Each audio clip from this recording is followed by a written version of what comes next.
시청자 여러분 안녕하십니까? 6월 2일 화요일 매일신문 영상뉴스입니다. 박근혜 대통령이 위헌 논란이 붙은 국회법 개정안에 대해 받아들일 수 없다고 발언했습니다. 이는 사실상 거부권 행사를 예고한 것으로 해석됩니다.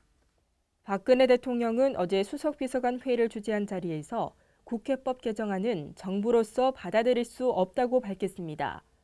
박 대통령은 정부의 시행령까지 국회가 번번이 수정을 요구하게 되면 정부의 정책 추진은 악영향을 받을 수밖에 없고 그 피해는 고스란히 국민들에게 돌아간다며 이같이 말했습니다. 나아가 결과적으로 국정은 마비 상태가 되고 정부는 무기력하게 될 수밖에 없다고 강조했습니다. 박 대통령은 또 과거 국회에서도 이번과 동일한 국회법 개정안이 통과되지 않은 전례가 있는데 그것은 국회 스스로가 위헌 소지를 인식했던 것이라고 덧붙였습니다. 박 대통령의 이런 언급은 국회법 개정안에 대한 거부권을 행사하겠다는 뜻으로 풀이될 수 있습니다. 국내에서 중동 호흡기 증후군 메르스 환자와 밀접 접촉해 격리 중인 대상자가 682명으로 급증했습니다.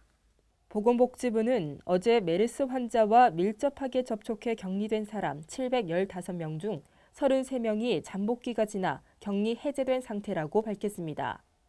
복지부는 격리 대상자에는 2차 감염 우려자와 3차 감염 우려자가 모두 포함돼 있다며 3명의 환자가 추가돼 격리 대상자는 더 늘어날 것이라고 설명했습니다. 복지부는 또 어제 아침 당정협의회에서 나온 요구 상황이라며 자가 격리자는 법무부 출입국 관리사무소에서 해외 출국과 관련해 제한적 조치가 따를 예정이라고 밝혔습니다. 지금까지 확인된 국내 메르스 환자는 모두 18명입니다. 정부가 원자력 발전소 2기를 추가 건설하는 방안을 추진 중인 것으로 알려졌습니다. 산업통상자원부는 지난달 28일과 29일 제7차 전력수급 기본계획 분관위를 열고 원전 2기를 추가로 짓기로 잠정 결정했습니다. 분관위에서는 2029년까지 신규 발전 설비 300만 킬로와트가 필요하다고 판단하고 150만 킬로와트급 원전 2기를 추가로 공급하기로 한 것으로 알려졌습니다. 이렇게 되면 현재 23기인 국내 원자력 발전소는 건설 중이거나 계획 중인 원전이 11기에서 2기가 추가돼 2029년까지 모두 36기로 늘어나게 됩니다. 산업부는 현재 수립 중인 제7차 전력수급기본계획과 관련해 설비 소위에서 논의 중이지만 확정된 것은 아니라며 향후 국회 보고와 공청회 등을 거쳐 확정할 예정이라고 말했습니다. 세계 1위 자동차 부품 기업인 독일 보쉬사가 대구 기업과 함께 대구에 와이퍼 관련 부품 생산 공장을 설립합니다.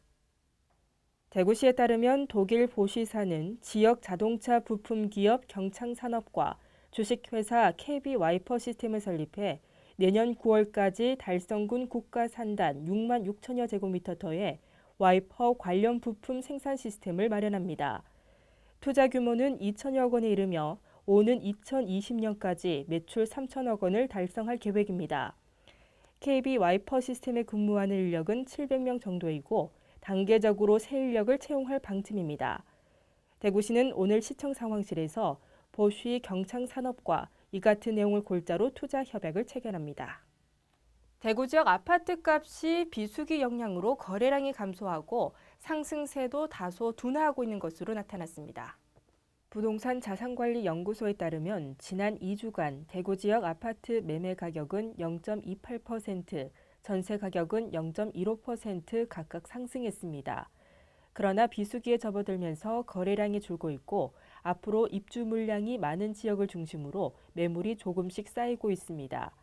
부동산 자산관리연구소는 계절적 비수기에도 불구하고 일부 지역에서 호가 상승세가 이어지겠지만 입주 물량이 많은 지역은 가격 조정을 받는 곳도 나타나면서 지역 부동산 시장이 양극화 현상을 보일 것으로 전망했습니다. 오늘과 내일은 남해안과 제주도에 비 소식이 있겠습니다. 그 밖의 지방에는 30도 안팎의 무더위가 계속되겠는데요. 대구와 경북 한낮 기온 27도로 예상됩니다.